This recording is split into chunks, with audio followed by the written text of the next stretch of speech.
नमस्कार दोस्तों, स्वागत है आप लोगों का हमारे यूट्यूब चैनल आरटी सीकवाल पे। दोस्तों, हम लोग अपनी यूट्यूब चैनल पे डॉक्टर जोसेफ मर्फी के द्वारा लिखी गई पुस्तक the power of subconscious mind, आपके अवचेतन मन की शक्ति की ऑडियो बुक सीरीज हिंदी भाषा में लेकर आए हैं। और इस सीरीज को लाने का हमारा सिर्फ एक उद्देश्य है कि आप लोग इस पुस्तक को सुने और इसे अपने जीवन में उतारें, जिससे आप अपने जीवन में कुछ परिवर्तन लेकर आ सकें। दोस्तों, हम लोगों ने अब तक इस सीरीज के कुल 6 एपिसोड अपने चैनल पे अपलोड कर दिए हैं। आज हम 7वां एपिसोड शुरू करने जा रहे हैं, जिसमें हम इस पुस्तक का 6ठा अध्याय शुरू करेंगे, जिसका नाम है मानसिक चिकित्सा की व्यवहारिक तकनीकियाँ। तो चलिए लेकर चलते हैं आपको पुस्तक की तरफ। अगर आप लोगों ने पिछले एपिसोड नहीं देखे हैं तो हम उनकी प्लेलिस्ट की लिंक अपने डिस्क्रिप्शन बॉक्स में दे देंगे। तो चलिए चलते हैं पुस्तक की तरफ। अध्याय 6, मानसिक चिकित्सा की व्यवहारिक तकनीकियाँ। एक इंजीनियर के पास एक पुल अथवा इंजन बनाने की तकनीक और प्रक्रिया है। इंजीनियर की तरह आपके मस्तिष्क के पास भी शासन, नियंत्रण और अपने जीवन को निर्देशित करने की तकनीक है। आपको समझना होगा कि विधि और तकनीक मुख्य है। सुनहरे फाटक वाले पुल को बनाते समय मुख्य इंजीनियर ने गणित के सिद्धांतों, तनाव और दबाव को समझा। दूसरा, उसके मन में खाड़ी के पार पुल की एक आदर्श तस्वीर थी। उनका तीसरा कदम पहले से सिद्ध और परखे हुए तरीके, जिनके द्वारा उसने सिद्धांतों को तब तक अपनाया जब तक पुल के आकार नहीं ले लिया था। और अब हम उस पर चलते हैं। कई तरह की तकनीकें और उपाय हैं जिनके द्वारा आपकी प्रार्थना को उत्तर मिलता है। उत्तर मिलने का एक विशिष्ट तरीका है और यह तरीका वैज्ञानिक है। अचानक से कुछ नहीं होता है। यहाँ एक वैश्विक नियम और क्रम होता है।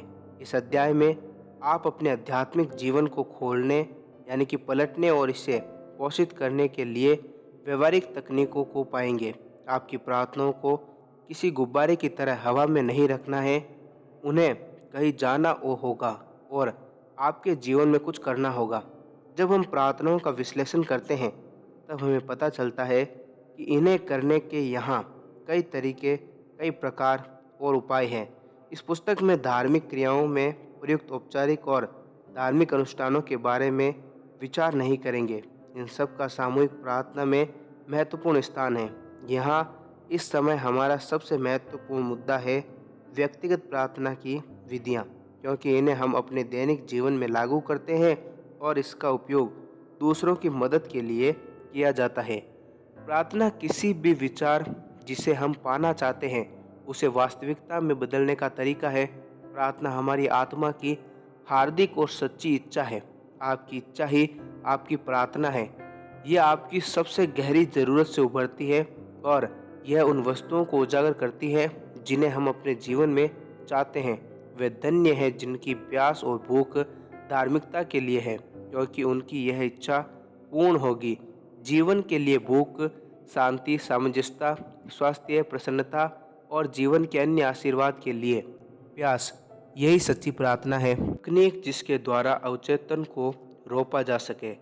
इसमें मुख्यतः अवचेतन मस्तिष्क में आपकी उस इच्छा को उसी रूप में जागृत करना है जिस अवस्था में चेतन मस्तिष्क ने इसे सौंपा है। इसे सौंपने का सबसे अच्छा समय सुप्तावस्था है। इस तथ्य को जानिए कि आपके मन की गहराइयों में असीम ज्ञान और अनंत शक्ति है। फिर केवल शांत चित्त से सोचिए कि आप क्या चाहते हैं। आगे के क्षण में इसे पूरा होते देखिए। स्वयं को एक छोटी बच्ची की तरह अनुभव कीजिए जिसे बहुत खांसी आ रही है और उसका गला खराब है। उसने दृढ़ता से बार बार ऐलान किया है, यह अब खत्म हो रहा है, यह अब खत्म हो रहा है, और 1 घंटे के अंदर उसकी खांसी खत्म हो गई। इस तकनीक को पूरी सच्चाई और ईमानदारी से कीजिए। आपका अवचेतन आपके बनाए नक्शे को स्वीकार करेगा। यदि आप अपने को अपने परिवार के लिए एक घर का निर्माण कर रहे होते हैं तो आपको पता है कि आप अपने घर के नक्शे के बारे में बहुत उत्सुक रहते हैं और उसके लिए प्रतिबद्ध होते हैं। आप यह सुनिश्चित करेंगे कि बिल्डर उस नक्शे के अनुरूप ही चले। आप प्रयुक्त सामग्रियों का जो भी उसके अंदर प्रयुक्त होंगे उन सब का निरीक्षण करेंगे और सबसे उत्तम लकड़ी, स्टील आदि वास्तव में हर चीज़ उत्कृष्ट ही चुनेंगे। आपके मानसिक घर, खुशी और प्रचुरता के लिए नक्शे के बारे में आपका क्या विचार है? आपके अनुभव और सभी कुछ जो आपके जीवन में होता है वह आपके मानसिक निर्माण ईंट और पत्थरों की प्रकृति पर निर्भर करता है, जिन्हें आपने अपने मन के घर को बनाने में प्रयोग किया है। यदि आपका नक्शा डर, चिंता, परेशानियों में और कमियों वाले मानसिक प्रकार का है और यदि आप हताशा, संकित और रूखे हैं, तो जिस प्रकार के मानसिक पदार्थों को आप अपने मन में बुनेंगे वह वैसा ही ज़्यादा मेहनत, देखभाल, तनाव, चिंता और सभी प्रकार की कमियों वाला बनकर उभरेगा। आपके जीवन की सबसे ज़्यादा आधारभूत और असर दिखाने वाली क्रिया वैसी होगी जैसी आप अपने हर जागृत समय कल्पना करते हैं। आपके शब्द शांत और अदृश्य हैं, परंतु ये वास्तविक है। आप हर समय अपना मानसिक घर तैयार कर सकते हैं और करते रहते हैं, और आपके विचार और मन की कल्पना आपके नक्शे को दिखती है। जिस तरह की सोच आप रखते हैं, ऐसे विचार जिन्हें आप अपने अंदर पालते हैं, ऐसे विश्वास जिन्हें आप स्वीकार करते हैं और ऐसे दृश्य जिनको आप अपने मन में छुपी स्टूडियो में रिहर्सल करते हैं, इनमें आप हर घंटे, हर क्षण आप एक उज्जवल, कांतिमान, स्वास्थ्य, सफलता और खुशियाँ बना सकते हैं। ऐसी शाही आलीशान हवेली जिसके निर्माण पर आप हर समय व्यस्त हैं और यह आपका व्यक्तित्व है। इस धरातल पर आपका चरित्र है, इस पृथ्वी पर आपके पूरे जीवन की कहानी है। एक नया नक्शा लाए, उसका निर्माण चुपचाप वर्तमान क्षण में शांति, सामंजस्यता, आनंद और सद्भाव के साथ करें। इन सब चीज़ों का विचार करते हुए और उन्हें प्राप्त करके आपका उच्चतन आपके नक्शे को स्वीकार करेगा और इन सब को होने देगा। आपको अपने प्राप्त फलों से उनका पता चलेगा। सच्ची प्रार्थना की कला और विज्ञान। साइंस शब्द का अर्थ है ज्ञान, ऐसा ज्ञान जो समन्वित, व्यवस्थित और क्रमबद्ध हो। आइए सच्ची प्रार्थना की कला और विज्ञान के बारे में सोचें, क्योंकि ये जीवन के आधारभूत सिद्धांतों, तकनीक एवं प्रक्रिया से सरोकार रखती है, जिन्हें हम अपने जीवन में देखते हैं। यही नहीं, बल्कि सभी मनुष्य जीवन में इसका उपयोग विश्वास और श्रद्धा के साथ पालन करते हैं। कला आपकी वह तकनीक या प्रक्रिया है और विज्ञान है जिसके पीछे आपके मन में बसी छवि अथवा विचार पर आपके रचनात्मक मन की निश्चित प्रक्रिया छुपी है। मांगिए तो यह आपको देगा, खोजिए तो आपको मिलेगा, खटखटाइए तो यह आपके लिए खोलेगा। यहाँ आपको बताया जाता है कि आप जिस चीज़ की इच्छा करते हैं या फिर कर रहे हैं वह आपको मिलेगी। जब आप खटखटाएंगे यह आपके लिए खुलेगी और जिस चीज़ को आप ढूंढ रहे हैं वह आपको मिलेगी। यह शिक्षा मानसिक और आध्यात्मिक नियम की स्पष्टता अथवा निश्चितता को दर्शाती है। आपके अवचेतन मन की अनंत बुद्धिमत्ता आपकी चेतन सोच पर हमेशा एक स्पष्ट प्रतिक्रिया देती है। आप ब्रेड मांगेंगे तो आपको पत्थर नहीं मिलेगा। आपको हमेशा इस पर विश्वास के साथ मांगना है कि मुझे मिलना ही है। आपके मन की दिशा विचार से वस्तु की ओर हो जाती है। जब तक कि मस्तिष्क में कोई छवि न हो यह हिल नहीं सकती, क्योंकि इसके पास घुमाने के लिए कुछ नहीं है। आपकी प्रार्थना जो एक मन की प्रक्रिया है, इसमें पहले ही अवचेतन की शक्ति इस पर कार्य करे और इसे उत्पादक बनाए। उसे एक छवि की तरह आपके दिमाग में स्वीकृत होना होगा। आपको अपने मन में एक स्वीकृति के बिंदु पर पहुंचना होगा। स्वीकृति की एक असीमित और निर्विवाद स्थिति होगी। इस तरह के विचार के साथ प्रसन्नता का अनुभव और अपनी इच्छा को भविष्य में जरूर फलीफूलित होने की निश्चिंतता होना जरूरी है। सच्ची प्रार्थना की कला और विज्ञान का सही अथवा सटीक आधार आपका ज्ञान और दृढ़ विश्वास है कि आपके चेतन मन को आपके अवचेतन मन से निश्चित प्रतिक्रिया मिलेगी। इस प्रक्रिया का अनुपालन करने से आपकी प्रार्थनाओं को उत्तर मिलेगा। तकनीक का मानसिक दर्शन। किसी भी विचार को तैयार करने का सबसे आसान और सबसे स्वाभाविक तरीका है इसकी कल्पना करना। इसे अपने मन की आंखों से इतने साफ तरीके से देखना जैसे कि ये सजीव हो। बाहरी दुनिया में आपकी आंखें वही देख सकती है जो वास्तव में उपस्थित हो।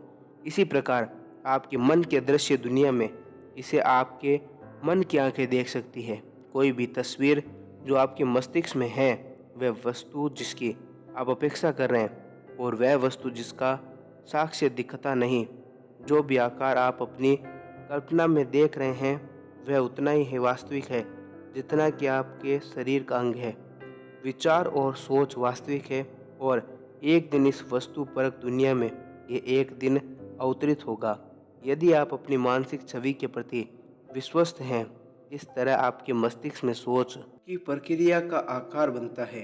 ये रूप अथवा आकार आगे चलकर आपके जीवन के तथ्य और अनुभवों में ढलता है। एक निर्माता जिस प्रकार का निर्माण वह करना चाहता है उसकी वह कल्पना करता है, वह उसे उसी रूप में देखता है जिस रूप में वह उसे पूरा करना चाहता है। अपनी कल्पना और सोच की प्रक्रिया एक प्लास्टिक का सांचा बन जाते हैं जिसमें जिसमें से इमारत उभरेगी, एक सुंदर अथवा बदसूरत, एक गगनचुम्बी अथवा एक बहुत नीची इमारत। उसकी मानसिक छवि वैसी ही दिखती है जैसा उसे कागज पर रेखांकित किया गया है। आखिर में कॉन्ट्रैक्टर और उसके कर्मचारी जरूरी सामान एकत्रित करते हैं और इमारत विकसित होती है। जब तक यह पूरी न हो जाए वह वास्तुकार की मानसिक छवि से हूबहू मिलती है। मैं मंच पर बोलने से पहले कल्पना की तकनीक का उपयोग करता हूँ। मैं अपने मन के पहिए को क्रम से शांत करता हूँ जिन्हें मैं अपने विचारों की छवि को अपने अवचेतन मस्तिष्क से सामने रखना चाहता हूँ।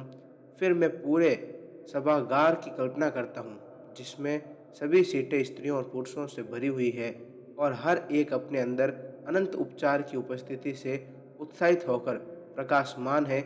मैं उन्हें दीप्तमान, प्रसन्न और स्वतंत्र देखता हूँ। अपनी कल्पना में सबसे पहले विचार बनाकर मैं चुपचाप मन की छवि की तरह इसे ग्रहण करता हूँ। साथ ही मैं कल्पना में स्त्रियों और पुरुषों को कहता हूँ, सुनता हूँ, मैं ठीक हो गया हूँ, मैं बहुत अच्छा महसूस कर रहा हूँ, मेरा तुरंत उपचार हो गया है, मैं बदल गया हूँ।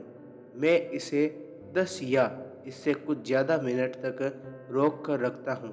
यह मानता हूँ और महसूस करता हूँ कि हर व्यक्ति का मन और शरीर प्रेम, पूर्णता, सुंदर और उत्कृष्टता से भरपूर है। मेरी जागरूकता उस बिंदु तक पहुँच जाती है जहाँ मैं अपने मन में वाकई कई संख्या में लोगों की आवाज़ें जिसमें वे स्वास्थ्य और प्रसन्नता का दावा करते हैं सुना करता हूँ। फिर मैं पूरी तस्वीर को छोड़ देता हूँ और मंच की ओर जाता हूँ। अधिकतर लोग हर रविवार कुछ रुककर कहते हैं कि उन्हें उनकी प्रार्थनाओं को उत्तर मिला। मानसिक छवि विधि एक चीनी कहावत है, एक पिक्चर यानी कि छवि 1000 शब्दों के बराबर है। अमेरिकी मनोवैज्ञानिक के जनक इस बात पर जोर देते हैं कि अवचेतन मस्तिष्क किसी भी ऐसी छवि को जो मस्तिष्क में बनी है और जिस पर विश्वास है उसे वह स्वीकार कर देगा। ऐसा दिखाइए जैसा मैं हूँ और मैं वैसा ही रहूँगा। कुछ वर्ष पूर्व मैं मध्यम पश्चिमी प्रांत के कई राज्यों में व्याख्यान दे रहा था। मैं एक सार्वजनिक क्षेत्र में एक स्थायी स्थान चाहता था जहाँ से मैं उनकी सेवा कर सकूँ जिन्हें मेरी सहायता की ज़रूरत है। मैंने कई अन्य जगहों पर यात्रा की लेकिन मैंने मन में एक स्थायी स्थान की इच्छा बनी रही। एक शाम जब मैं स्पोकेन वॉशिंगटन के होटल में पूरी तरह निश्चित होकर सोफे पर आराम कर रहा था, एक शांत और निष्क्रिय अंदाज में मैंने कल्पना की कि मैं एक विशाल श्रोतागण के समूह से बातें कर रहा हूँ और उनसे वाकई में कह रहा हूँ, मुझे यहाँ आकर बहुत खुशी हुई है। मैंने ऐसे उत्तम अवसर की प्रार्थना की। मैंने अपने मन की आंखों से कल्पना काल्पनिक श्रोताओं को देखा और मैंने वास्तव में ऐसा अनुभव किया। मैंने एक अभिनेता की भूमिका निभाई, अपनी मानसिक फिल्म को और नाटक बनाया। यह जानकर संतुष्ट हुआ कि मेरी इस फिल्म को मेरे अवचेतन मस्तिष्क में भेज दिया गया है। जो आगे चलकर अपने तरीके से इसे कार्यान्वित करेगा। अगली सुबह जागने पर मैंने बहुत शांति और संतोष का अनुभव किया और कुछ ही दिनों के अंदर मुझे एक टेलीग्राम मिला जिसमें मुझे मध्यम पश्चिमी देश के एक संगठन का प्रस्ताव मिला, जिसे मैंने स्वीकार किया और कई वर्ष तक उसका बहुत आनंद लिया। कई व्यक्तियों को उपयुक्त रेखांकित विधि पसंद आती है और वे इसे मानसिक छवि विधि के नाम से पुकारते हैं। कई व्यक्ति जो मेरे रेडियो के प्रसारण और साप्ताहिक जन व्याख्यान को सुनते हैं, उनसे मुझे कई पत्र प्राप्त हुए जिनमें वे बताते हैं कि इस विधि को अपनाकर उन्हें अपनी संपत्तियों को बेचने में अप्रत्याशित सफलता मिली है। मैं उन सभी को जिनका घर या संपत्ति बेचने के लिए उन्हें सुझाव देता हूँ कि वे अपने मन में स्वयं को संतुष्ट करें कि उनका उनके द्वारा निश्चित किया गया मूल्य सही है। फिर मैं दावा करता हूँ कि अनंत बुद्धिमत्ता उनके लिए खरीदार को आकर्षित करेगी जो वाकई इस संपत्ति को पाना चाहते हैं, और वे इससे प्यार करेंगे और इसमें उनकी समृद्धि बढ़ेगी। ऐसा करने के पश्चात मैं उन्हें सुझाव देता हूँ कि वे अपने मन को शांत, निश्चिंत और खुला छोड़ दें और उनिंदी सोने की अवस्था में चले जाएं, जो सभी तरह के उपायों को निम्नतम कर देती है। फिर वे अपने हाथ में मकान की राशि के चेक की कल्पना करें, उस चेक में खुशी महसूस करें, उस चेक का धन्यवाद करें और अपने मन में बनी इस पूरी फिल्म की वास्तविकता का अनुभव करते हुए सो जाएं। उन्हें ऐसा दिखाना चाहिए मानो ऐसा वास्तव में हुआ था। अवचेतन मस्तिष्क इसे एक छाप की तरह स्वीकार करेगा और अपने मन की गहराइयों की लहरों के द्वारा क्रेता और विक्रेता दोनों को पास लाएगा। एक मानसिक छवि जिसे मन में बैठाया हुआ है और जिस पर पूर्ण विश्वास है, वह होकर रहेगी। बोडोइन तकनीक। फ्रांस के रूसो संस्थान में प्रोफेसर चार्ल्स बोडोइन एक प्रतिभाशाली मानसिक चिकित्सक और न्यू नैन्सी उपचार स्कूल के अनुसंधान निर्देशक थे। उन्होंने सन 1910 में पढ़ाया है कि अवचेतन मस्तिष्क को प्रभावित करने का सबसे अच्छा तरीका है उनिंदी, सोने की अवस्था या वह अवस्था जिसमें सोने की अवस्था के करीब होता है, जिसमें सबसे कम कोशिश की जरूरत होती है। फिर चुपचाप, निष्क्रिय और ग्रहणशील तरीके से प्रतिबिंब करके विचार को अवचेतन मन में पहुंचाए। उनका सूत्र निम्नलिखित है। इसे अवचेतन मन में ग्रहण करने का सरल तरीका विचार और संक्षिप्त करना है। यही सुझाव का ध्येय होना चाहिए। विचार को एक संक्षिप्त रूप दीजिए जिसे जल्दी से याददाश्त में अंकित किया जा सके और इसे लोरी की तरह बार बार दोहराएं। एक वसीयत से संबंधित कुछ वर्ष पहले लॉस एंजलिस में एक महिला लंबी कड़वाहट भरी कानूनी लड़ाई में फंसी हुई थी। उसके पति ने अपनी पूरी संपत्ति उसके नाम कर दी थी और उसके पति के पूर्व विवाह के बेटे और बेटियां इस वसीयत को तोड़ने के लिए बुरी तरह लड़ रहे थे। उसे बोडोइन तकनीक बताई गई और उसने इसे निम्नलिखित प्रकार से किया। उसने अपने शरीर को एक आराम कुर्सी पर स्थित किया, शिथिल किया और निद्रा अवस्था में चली गई। फिर जैसा सुझाव दिया गया, अपनी ज़रूरत के विचार को एक छोटे से वाक्य जो केवल 6 शब्दों का था, जिसमें वह आसानी से याददाश्त में अंकित यानी कि गढ़ा जा सके हो सके, ये दिव्य क्रम में समाप्त हो। इन शब्दों के अर्थ का उसके लिए यही महत्व था कि उसके अवचेतन मस्तिष्क जिसके द्वारा उसकी अनंत बुद्धि काम करती है, वह सामंजस्यता सिद्धांत के अंतर्गत सामंजस्यपूर्ण समायोजन लाएगी। उसने इस प्रक्रिया को 10 रात तक प्रतिदिन किया। सोने की अवस्था में आकर वह दृढ़ता से धीरे धीरे और अपने व्यक्तित्व को महसूस करते हुए बोलती थी, यह दिव्य क्रम में समाप्त हो। इसे बार बार दोहराते हुए उसने अपने अंदर शांति और सर्वव्यापी शांति का एहसास होता। फिर वह अपनी सामान्य गहरी नींद में चली जाती। 11वें दिन की सुबह उपयुक्त तकनीक का अनुसरण करते हुए वह प्रसन्न चित्त, स्वस्थ महसूस करते हुए इस धारणा के साथ उठी कि उसका कार्य हो गया है। उसके वकील ने उसी दिन उसे फ़ोन किया कि दूसरे पक्ष का वकील और उसके मुवक्किल समझौता करने के लिए तैयार है। इस प्रकार एक सामंजस्यपूर्ण समझौता हुआ और कानूनी लड़ाई का अंत हुआ। सोने की तकनीक।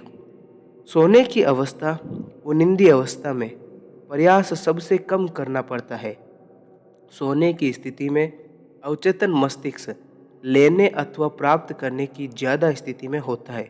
इसका कारण अवचेतन मन का सोने की अवस्था से पूर्व और उठने से पहले सबसे ज़्यादा ग्रह होना है। इस अवस्था में जो नकारात्मक विचार आपकी इच्छा को निष्क्रिय कर देते हैं और आपके अवचेतन मन को स्वीकृत करने से रोकते हैं, उनका उस समय न होना है। मान लीजिए आप अपनी विनाशकारी आदत से छुटकारा पाना चाहते हैं। एक आराम की स्थिति में आइए, अपने शरीर को शिथिल करें और स्थिर होकर उनिंदी अवस्था में आए और सोने की स्थिति में शांति से धीमे धीमे लोरी की तरह बार बार कहें, मैं ऐसी आदत से पूरी तरह आज़ाद हूँ। सामंजस्यता और मानसिक शांति सर्वोच्च है। उपयुक्त वाक्य को धीमे धीमे और प्रेम भाव के साथ सुबह शाम 5 से 10 मिनट तक कीजिए। जितनी बार आप दोहराते हैं उससे भावनात्मक मूल्य बढ़ जाता है। यदि नकारात्मक आदत को दोहराने की इच्छा होती है तो उपयुक्त सूत्र को अपने आप को जोर जोर से कहें। इसका अर्थ है आप अपने अवचेतन के विचार को स्वीकार करने के लिए प्रेरित कर रहे हैं और इसके बाद उपचार होने लगता है। आपको धन्यवाद की तकनीक। बाइबल में पौल सलाह देते हैं कि अपने अनुरोध को प्रशंसा और धन्यवाद द्वारा ज्ञात करवाते हैं। इस प्रकार से प्रार्थना करने पर हमें कुछ अप्रत्याशित परिणाम प्राप्त होते हैं। एक आभारी हृदय हमेशा ब्रह्मांड की रचनात्मक शक्तियों के निकट होता है और ब्रह्मांडीय क्रिया प्रतिक्रिया के नियम पर आधारित पारस्परिक संबंधों के नियमों के कारण अनगिनत आशीर्वाद और शुभकामनाएं इसकी ओर बहने लगती हैं। उदाहरण के तौर पर एक पिता अपने पुत्र को स्नातक होने पर कार देने का वचन देता है। पुत्र को अभी कार मिली नहीं है, लेकिन वे पिता के प्रति कृतज्ञ और खुश है और इतना प्रसन्न है कि जैसे उसे कार मिल ही गई है। वाकई में उसे पता है कि उसका पिता अपना वचन पूरा करेगा और वह इसके लिए बहुत कृतज्ञ और खुश होता है। यद्यपि उसे कार मिली नहीं है, निष्पक्षता से कहा जाए तो उसने इसे खुशी और कृतज्ञता के साथ अपने मन में स्वीकार कर लिया है। मैं यह दिखाता हूँ कैसे श्रीमान ब्रॉक इस तकनीक को उत्कृष्ट परिणाम के साथ उपयोग में लाए। उन्होंने कहा, बकाया यानी कि बिल जमा हो रहे हैं, मेरे पास काम नहीं है, मेरे 3 बच्चे और मेरे पास कोई पैसा नहीं है, मैं क्या करूं? करीब 3 सप्ताह तक उन्होंने नियम से सुबह शाम निम्नलिखित शब्द, मेरे धन के लिए धन्यवाद परमपिता, बहुत आराम और शांतिपूर्ण ढंग से तब तक दोहराया जब तक उनके मन को कृतज्ञता के भाव ने पूरी तरह ढक नहीं लिया। उन्होंने कल्पना की वे अपने अंदर की अनंत शक्ति और बुद्धिमत्ता को संबोधित कर रहे हैं, यह जानते हुए भी कि वे रचनात्मक बुद्धिमत्ता अथवा अनंत मन को देख नहीं सकते। वे अपनी आध्यात्मिक अनुभूति के अंदर की आंखों से देख रहे थे, ये अनुभव करते हुए कि उनकी संपत्ति के बारे में सोची हुई छवि उनका पहला वह कारण है जिसका संबंध धन, सामाजिक स्थिति और खाद्य पदार्थों जो उनकी ज़रूरत है से है। उनकी भावना में केवल धन धान्य था जिसमें किसी भी प्रकार की पूर्व प्रवृत्ति रुकावट नहीं थी।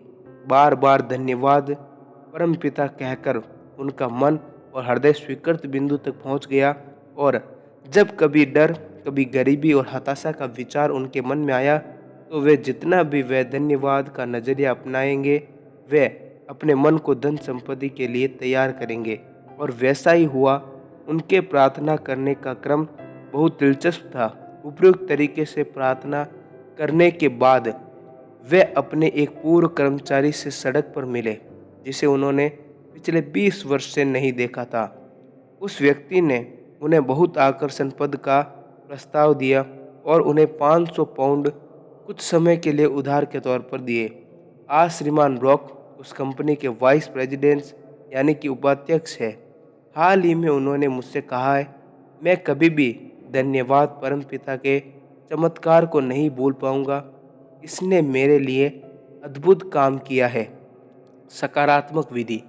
किसी भी सकारात्मकता की प्रभावशीलता को सत्य की आपकी समझ और शब्दों के पीछे के अर्थ पर निर्धारित किया जाता है। प्रार्थना करते समय बेकार में न दोहराएं। इसीलिए आपकी सकारात्मकता की शक्ति आपके निश्चित और विशिष्ट सकारात्मकता के नजरिए का उपयोग बुद्धिमत्तापूर्ण ढंग से लागू किए जाने पर निर्भर है। उदाहरण के तौर पर एक बालक 3 और 3 को जोड़कर ब्लैक बोर्ड पर 7 लिखता है। अध्यापक गणितज्ञ निश्चितता से स्वीकारता है कि 3 और 3 6 होते हैं, इसलिए बालक अपनी संख्या को उसी प्रकार सही करता है। अध्यापक के व्यक्तित्व ने 3 और 3 को 6 नहीं किया। इस गणितज्ञ सत्य ने बालक को ब्लैक बोर्ड पर संख्या को फिर से लिखवाया। बीमार होना असामान्य है, स्वस्थ होना सामान्य है। स्वास्थ्य अपने होने का सत्य है। जब आप अपने लिए स्वास्थ्य, सामंजस्यता और शांति को अपने और अन्य के लिए स्वीकार करते हैं, और जब आप अनुभव करते हैं कि यह आपके होने का सार्वभौमिक सिद्धांत है, तब आप अपने विश्वास और समझ, जिन्हें आप स्वीकार करते हैं, के आधार पर अपने अवचेतन मस्तिष्क में नकारात्मकता आकार को फिर से क्रम में लगाते हैं। प्रार्थना की सकारात्मकता प्रक्रिया का परिणाम आपके जीवन के सिद्धांतों के स्वीकार करने पर निर्भर करता है। इस पर आप कैसे देखते हैं, इसका कोई प्रभाव नहीं पड़ता है। एक क्षण को मान लीजिए कि यहाँ एक गणित का सिद्धांत है और उसमें कोई त्रुटि नहीं है। यहाँ सत्य का सिद्धांत है जहाँ कोई बेईमानी नहीं है। यहाँ एक बुद्धिमत्ता का सिद्धांत है, अज्ञानता का नहीं। यहाँ सामंजस्यता का सिद्धांत है, लेकिन असमंजसता का नहीं। यह स्वास्थ्य का सिद्धांत है, लेकिन बीमारी का नहीं। और यहाँ बहुलता का सिद्धांत है, गरीबी का नहीं। लेखक द्वारा इस सकारात्मक विधि को अपनी बहन के लिए चुना गया था, जिसका इंग्लैंड के अस्पताल में पित्त की पथरी निकालने का ऑपरेशन होना था। अस्पताल में किए गए परीक्षणों और आमतौर पर किए जाने वाले एक्सरे प्रणाली के आधार पर उसकी स्थिति का वर्णन किया गया था। उसने मुझसे इसके लिए प्रार्थना करने के लिए कहा। हम एक दूसरे से भौगोलिक स्थिति के आधार पर 6500 मील दूर थे, लेकिन मन के सिद्धांत पर कोई समय अथवा दूरी नहीं थी।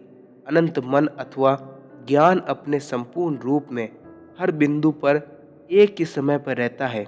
मैंने मूर्त व्यक्तित्व से सभी लक्षणों के विचारों को निकाल दिया। मैंने निम्नलिखित को दृढ़ता से स्वीकार किया। यह प्रार्थना मेरी बहन कैथरीन के लिए है। वह आराम से है और संतुलित, संभली हुई, निर्मल और शांत है। उसके अवचेतन मस्तिष्क की उपचार बुद्धिमत्ता, जिसने उसके शरीर को बनाया है, वह अब उसकी हर कोशिका, तंत्रिका, ऊतक, मांसल और उसके शरीर की हड्डियां उसके अवचेतन मन में अंकित अंगों को उत्तम आकार के अनुरूप बना रही हैं। चुपचाप शांति से उसके अवचेतन मस्तिष्क में आकर आकार के रूप में अनुरूप बना रही है, और चुपचाप उसकी शांति से अवचेतन मस्तिष्क में बैठे सभी विकृत आकारों को हटा और लुप्त कर रहा है, और ऊर्जा, संपूर्णता और जीवन सिद्धांत की खूबसूरती को उसके अस्तित्व के हर परमाणु में बना रहा है। वह उन उपचार धाराओं को जो उसमें होकर नदी की तरह बह रही है और उसमें एक उत्तम स्वास्थ्य के सद्भाव और शांति को बहाल कर रही है, उनके लिए खुली और ग्रहणशील है। सभी विकृत और कुरूप आकारों को उसमें होकर बह रहे और प्रेम और शांति के अनंत समुद्र ने बहा दिया। और ऐसा ही हुआ। मैंने उपयुक्त वाक्य को दिन में कई बार दृढ़ता से कहा, और 2 सप्ताह के अंत में मेरी बहन का फिर से परीक्षण हुआ, जिसने उसके अंदर अद्भुत ढंग से स्वस्थ होना दिखाया, और एक्सरे में परिणाम नकारात्मक था। किसी चीज़ को दृढ़ता से स्वीकार करने का अर्थ है यह कहना ऐसा हो, और आप अपना नज़रिया अपने मन में सच की तरह रखें, चाहे सभी तरह के तथ्य विपरीत हो। आपको अपनी प्रार्थना का उत्तर मिलेगा। आपके विचार केवल स्वीकार कर सकते हैं, चाहे आप किसी के लिए मना क्यों नहीं कर रहे। तब भी वास्तव में आप जिस चीज़ को मना कर रहे हैं, उसके लिए आप अपनी स्वीकृति दे रहे हैं। किसी भी स्वीकृति को दोहराना, ये जानते हुए कि आप क्या कर रहे हैं और क्या कर रहे हैं। यह मन को चेतन की ओर ले जाता है, जहां आपके कहे को सत्य की तरह स्वीकार कर लिया जाता है। जीवन के सत्य को स्वीकार कीजिए जब तक कि आपको अवचेतन की प्रतिक्रिया न मिले, जिसमें आपको संतुष्टि मिलती है। विवादपूर्ण यानी कि तार्किक विधि, यह जैसा शब्द से स्पष्ट है, यही विधि है।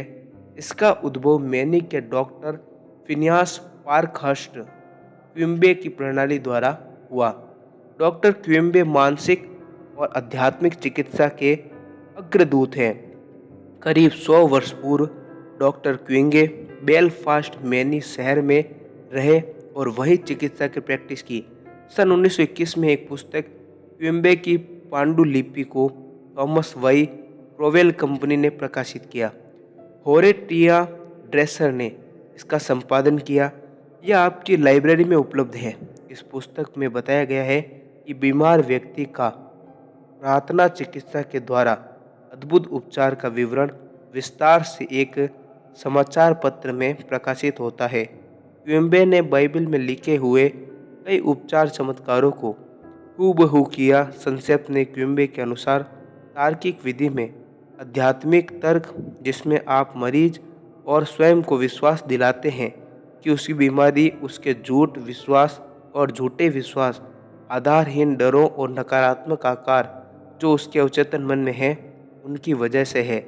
आप अपने मन में ये एकदम स्पष्ट करते हैं और अपने मरीज को यकीन दिलाते हैं कि उसकी बीमारी अथवा पीड़ा उसके विकृत और टेढ़े मेढ़े विचारों के कारण है, जिन्होंने उसके शरीर में आकार ले लिया है।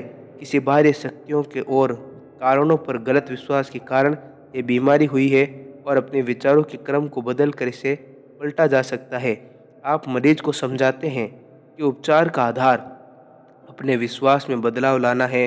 आप यह भी बताते हैं कि अवचेतन मस्तिष्क ने शरीर और इसके सभी अंगों को बनाया है, इसलिए जानता है कि इसको ठीक कैसे करना है। यह ठीक कर सकता है और जैसे ही इसे कहते हैं, यह करने लगता है। आप अपने मन के कोर्ट रूम में तर्क देते हैं कि बीमारी आपके मन की छाया है, जिसका आधार बीमारी में डूबी रोगी विचार छवि है।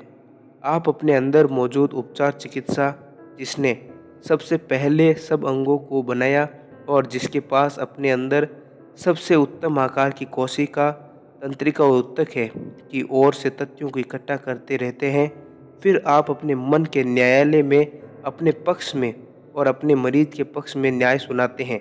आप मरीज को विश्वास और आध्यात्मिकता समझदारी से बीमारी से आज़ादी दिलाते हैं। आपके मानसिक और आध्यात्मिक तथ्य हावी हो जाते हैं और चूंकि वहाँ एक ही मस्तिष्क है, जो कुछ आप सत्य की तरह अनुभव करते हैं, वह मरीज में अनुभव के रूप में प्रकट होता है। यह प्रणाली निश्चित रूप से मैनी में डॉक्टर क्विम्बे ने सन 1849 से 1869 तक तार्किक विधि से प्रयोग की थी। संपूर्ण विधि एक आधुनिक ध्वनि तरंग चिकित्सा की तरह है।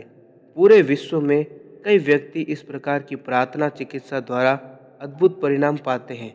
जो व्यक्ति इस संपूर्ण विधि का प्रयोग कर रहा है, वह किसी मरीज का नाम लेता है, जैसे जॉन जोन्स, और फिर चुपके और शांति से ईश्वर और उसके गुणों और विशेषताओं, जैसे कि ईश्वर ही आनंद, असीमित प्रेम, अनंत बुद्धि, सर्वशक्तिमान, असीमित ज्ञान, संपूर्ण सामंजस्य, अवर्णीय सुंदरता और उत्कृष्टता को स्मरण करता है।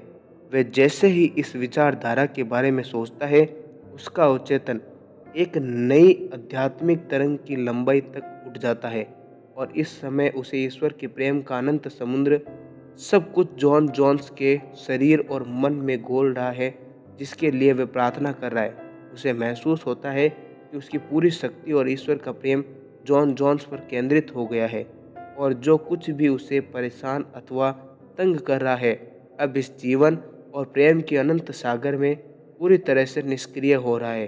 प्रार्थना की यह संपूर्ण विधि की तुलना ध्वनि तरंग अथवा आवाज़ की चिकित्सा, जिसे मुझे एक विशिष्ट चिकित्सक ने लॉस एंजलिस में दिखाया था, से की जा सकती है।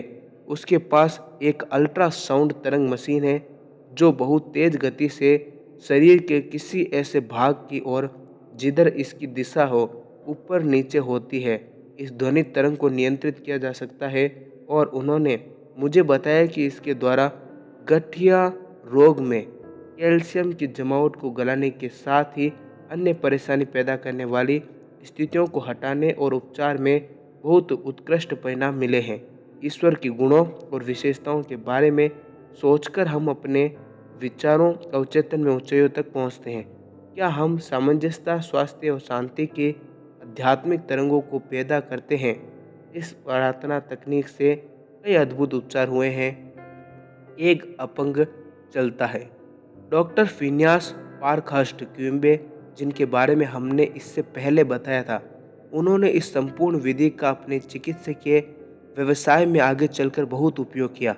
वास्तव में वे मनोदैहिक चिकित्सक के जनक और प्रथम विश्लेषक थे।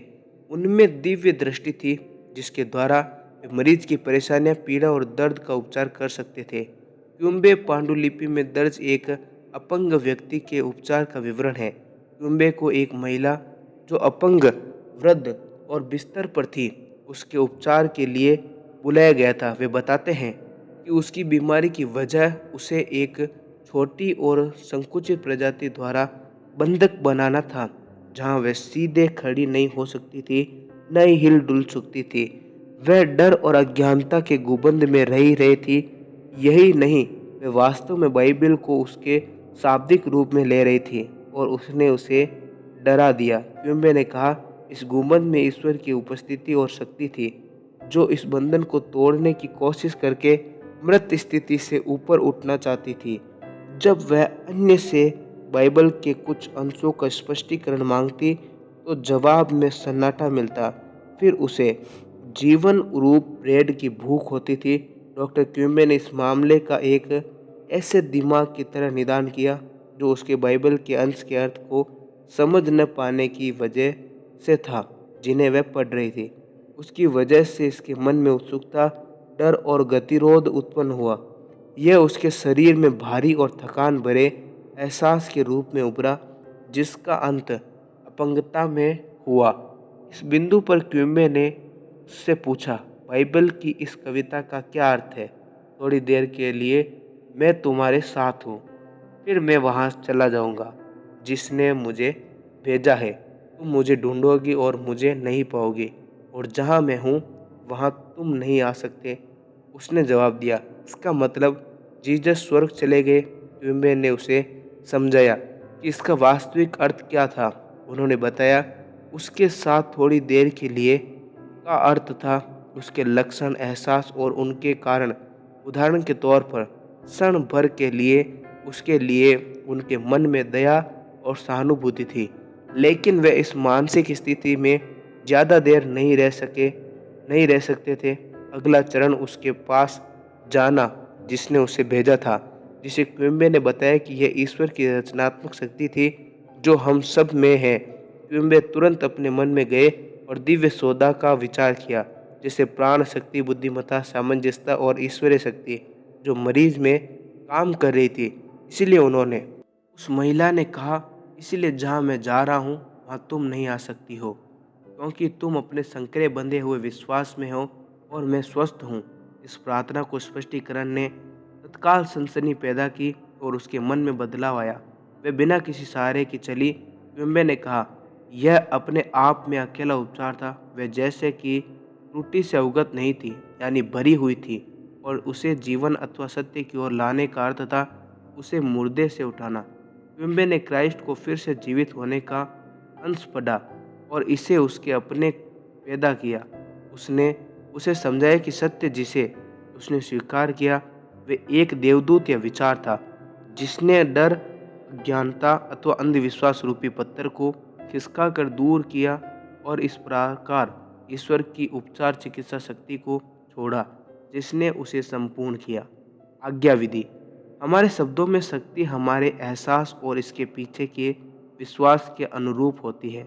जब हमें एहसास होता है कि शक्ति जो पूरे दुनिया को घुमा रही है वह हमारी ओर से घूम रही है और हमारे शब्दों, हमारे आत्मविश्वास और आश्वासन को बढ़ा रही है। आप शक्ति में शक्ति बढ़ाने की कोशिश नहीं करते, इसलिए इसमें कोई मानसिक प्रयास, दबाव, ताकत अथवा मानसिक धक्का मुक्की नहीं होनी चाहिए। एक युवा लड़की ने आज्ञा विधि का एक युवक पर उपयोग किया जो उसे लगातार फ़ोन कर रहा था, उसके ऊपर डेट पर जाने का दबाव डाल रहा था, उसे उस पर छुटकारा पाने में बहुत कठिनाई हो रही थी। उसने निम्नलिखित प्रकार से आज्ञा दी, मैं ईश्वर के पास भेजती हूँ, वह हमेशा अपनी सच्ची स्थिति पर रहता है। मैं आज़ाद हूँ और वह भी आज़ाद है। मैं अब अपने शब्दों को अनंत मन में जाने का आदेश देती हूँ और इसे जाने के लिए कहती हूँ।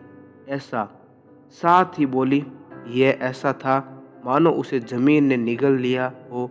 आप किसी चीज़ को आदेश दोगे, वह आप में स्थित हो जाएगी और रोशनी आपके मार्ग को प्रशस्त करेगी। स्वयं को वैज्ञानिक सत्य के साथ परोसो। इसमें कुछ पॉइंट है, जैसे नंबर 1, मानसिक इंजीनियर बने और वैभवपूर्ण और विशाल जीवन के निर्माण के लिए पहले से की गई और साबित तकनीक का प्रयोग करें। नंबर 2, आपकी इच्छा आपकी प्रार्थना है। अपनी इच्छा पूर्ण होने की छवि को देखें और उसकी वास्तविकता का अनुभव करें और आपको जवाब मिलने की खुशी का एहसास होगा। नंबर 3, चीज़ों को पाने की इच्छा करना मनोचिकित्सक का सबसे सरल और निश्चित तरीका है। नंबर 4, आप कांतिमान स्वास्थ्य, सफलता और खुशियाँ उन विचारों से बना सकते हैं जिन्हें आप अपने मन के छुपे स्टूडियो में सोचते हैं। नंबर 5, वैज्ञानिक विधि का प्रयोग करें जब तक आप निजी तौर पर साबित न कर सकें कि आपकी चेतन सोच को आपके अवचेतन मस्तिष्क की अनंत बुद्धिमत्ता से हमेशा सीधा जवाब आता है। नंबर 6, अपनी इच्छाओं में कुछ निश्चित रूप से मिलने को पहले से देखकर खुशी और शांति महसूस करें। आपके मन में किसी स्वरूप की छवि वह उस वस्तु की है जिसकी आप आशा कर सकते हैं और उस वस्तु का कोई प्रमाण नहीं देखा गया है। नंबर 7, एक मानसिक छवि 1000 शब्दों के बराबर है। आपका अवचेतन किसी भी छवि को स्वीकार करेगा जिसका मन में विश्वास प्राप्त हो। नंबर 8, प्रार्थना करते समय सभी प्रयास अथवा मानसिक दबाव से बचें। निद्रा अवस्था, उनिंदी अवस्था में जाएं और अपने को लोरी सुनाकर सोने का एहसास करें और जाने कि आपकी प्रार्थना का जवाब मिल गया है। नंबर 9, याद रखें कि कृतज्ञ हृदय हमेशा विश्व की संपदा के करीब होता है। नंबर 10, किसी चीज़ को दृढ़ता से कहना कि ऐसा ही है, और जब आपके मन का नज़रिया सच जैसा है, चाहे सभी तथ्य विपरीत हो, तो आपको आपकी प्रार्थना का जवाब मिलेगा। नंबर 11, ईश्वर के प्रेम और महिमा के बारे में सोचते हुए सामंजस्यता, स्वास्थ्य और शांति की इलेक्ट्रॉनिक तरंगों को उत्पन्न करें। नंबर 12, जिस चीज़ को आप आज्ञा देते हैं और उसे सच जैसा समझते हैं, वह जरूर होगा। सामंजस्य, स्वास्थ्य, शांति और प्रचुरता को आदेश दें। इस तरह हम आज अध्याय 6 को यहीं समाप्त करते हैं और एपिसोड 7 को यहीं पूरा करते हैं। कल हम एपिसोड 8 में इस पुस्तक का अध्याय 7 शुरू करेंगे, जिसका नाम है अवचेतन की प्रकृति जीवन की ओर है। मिलते हैं हम आप लोगों से अगले एपिसोड में। तब तक आप लोग अपना ख्याल रखें।